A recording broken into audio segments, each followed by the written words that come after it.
My father had a car accident. We were all in the car, and it left him paralyzed from his neck down. None of us affected in the same way, of course. And that was the beginning for me of losing trust in the divine. I was only about 6 or 7 or 8 or something around then, but I'd been told at that point. This was in Nigeria, that because my father was really high up in his company, that people had done black magic against him, and I really truly believed this. And so I felt as though black magic was a heck of a lot more powerful than the divine. And so therefore, I was not safe anymore because I'd had this trust in the divine that felt really shaken at this point. When did you lose trust in the divine? Do you know?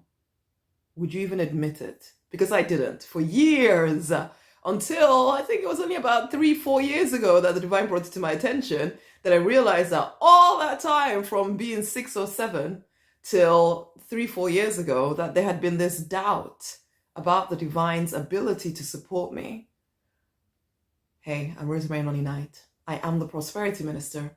I support driven spiritual people in leaving behind the pain and the limiting stories of the past and in rising victorious in their true design life. I believe we all are meant to live free, fulfilled, financially abundant, love-drenched lives. If we're willing to claim it. I say this every day. If we're willing to claim it.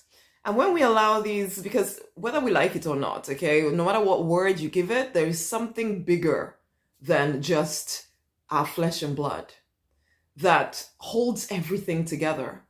Now, if you're in religion, you may call him God. If you're not, you may say higher power or the universe or the something out there, or the great something out there, or whatever word you give it, or I follow my gut. This is the thing. On our own, when we try to live just from our experiences on this planet, we're limited.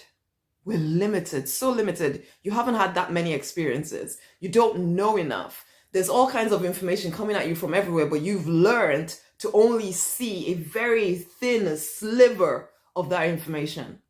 Okay? And so if you have lost trust in the divine, in the universe, in the great something out there, then it's really just you with this little sliver of information trying to make sense of the world. It's like an electric car trying to make its way without ever being plugged in. At some point, it's going to lose its charge completely and either switch to using gasoline or die wherever you are driving it.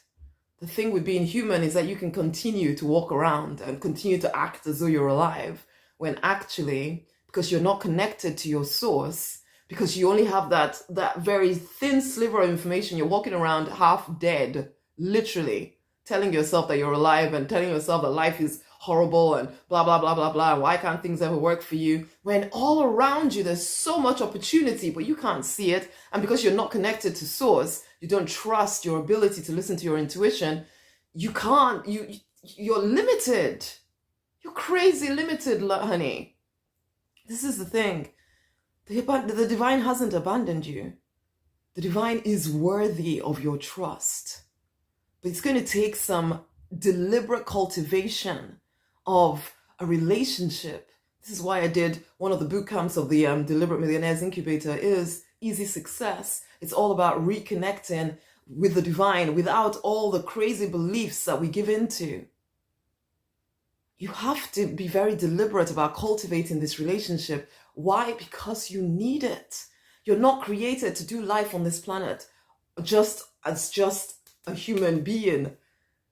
I always have this vision of us having this conversation with the divine that, yeah, make sure you're there to guide me through everything, because I know that I'm not going to be able to see everything when I come down here. But, you're there. You can see the big picture. Make sure that I am listening to you. I know it'll take me a little bit of a time to remember that I'm supposed to listen to you. But when I do, make sure you give me all the information. This is us before we're born. At least that's the way I picture it. I don't know if it happens that way or not, but I just know that we're not actually created to do life alone. There is a super conscious level that we need to tap into. And when you tap into that level, you have access to wisdom beyond what you can even completely comprehend.